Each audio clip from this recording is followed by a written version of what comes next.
Excellent. Focusing exclusively on the historical context of ancient Rome, the legal framework for what we now term spousal abuse was fundamentally different from modern concepts. It was embedded in a patriarchal system where the household domos was a private sphere governed by the male head, and state intervention was minimal. Foundational principle, patria potestas, and the Roman family. The entire system rested on the power of the paterfamilias, the eldest male head of the family. He held patriar potestos, the father's power over all descendants, and, in certain marriages, his wife. This power was legally absolute, encompassing life, death, sale, and discipline. Legal status of the wife, manus versus sine, manu. A wife's legal vulnerability to abuse was directly tied to the type of marriage. Come manu with hand. The wife passed into the manus legal control of her husband, severing ties with her birth family. She became in-law, a daughter to her husband, filia loco. The paterfamilias, her husband, held nearly the same power over her as over his children. His right to correct her was extensive. Sine manu without hand. This became the norm during the late Republic and Empire.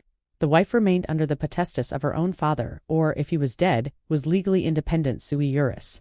While this offered more freedom, she was still expected to be subject to her husband's social and domestic authority. Matrimonium was a partnership, but not an equal one. Her husband did not have the legal patrio potestas over her, but social norms of obedience persisted. The conceptual divide, castigatio versus sevetia, Roman law and society did not recognize abuse as a standalone public crime against a wife. Instead, there was a debated distinction, castigatio. This was a husband's accepted right to moderate correction or chastisement. Its boundaries were culturally defined and vague, leaning heavily in the husband's favor. Sevetia, this referred to excessive cruelty or brutality. While socially disapproved, it was primarily a private family matter, not a state crime. Avenues of recourse indirect and limited. A wife had no direct legal standing to prosecute her husband for battery. Her protection lay in indirect channels. Intervention by her male relatives cognati. This was the primary check on abuse. If sevetia was severe, her birth family, especially her father or brothers, could intervene to protect their family's honor and their daughter's sister. This could involve public shaming and social pressure, negotiation or threats, ultimately demanding a divorce and reclaiming her dowry dues. The threat of losing a dowry was a significant economic deterrent for many husbands. Divorce, divorcium. For a wife sine manu, divorce became increasingly accessible, especially by the late Republic. Initiating a divorce was a key way to escape an abusive household. The return of the dowry acted as a practical protection. Censors' morality oversight. In the Republic, the censors could punish citizens for immoral behavior, nota censoria, while not a common tool for domestic affairs. Extreme and notorious cruelty by a husband could, in theory, damage his public reputation and political standing. Use occidendi, right of killing for adultery, only crucially. The husband's extreme power was legally sanctioned in one context: adultery, under Augustus's Lex Iulia de Adulteriis Coercendis, 18-17 BCE. A husband could, under specific circumstances, kill his wife and her lover if caught in the act in his own home. This starkly illustrates that the law protected a husband's honor over a wife's life in cases of sexual transgression, while offering no reciprocal protection for her bodily safety from him.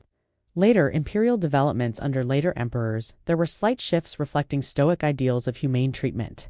Some emperors, like Constantine, passed laws condemning excessive domestic cruelty. The definition of sevasia could be invoked more readily, and a wife might, in extreme cases, bring a complaint before a magistrate.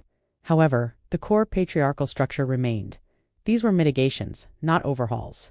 Summary. Historical framework characteristics: private, not public. Domestic violence was a family issue, not a state crime. Patriarchal prerogative. The husband, father's authority to discipline was legally and socially endorsed. Recourse via family. Protection depended on the wife's birth family having the will and power to intervene.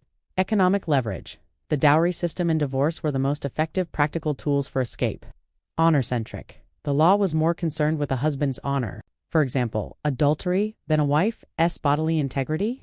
In essence, the ancient Roman framework did not conceive of spousal abuse as a violation of the wife's individual rights because she was not a full legal individual in the domestic sphere. Her safety depended on the private interests and social standing of the men around her, within a system designed to uphold the authority of the paterfamilias and the stability of the household.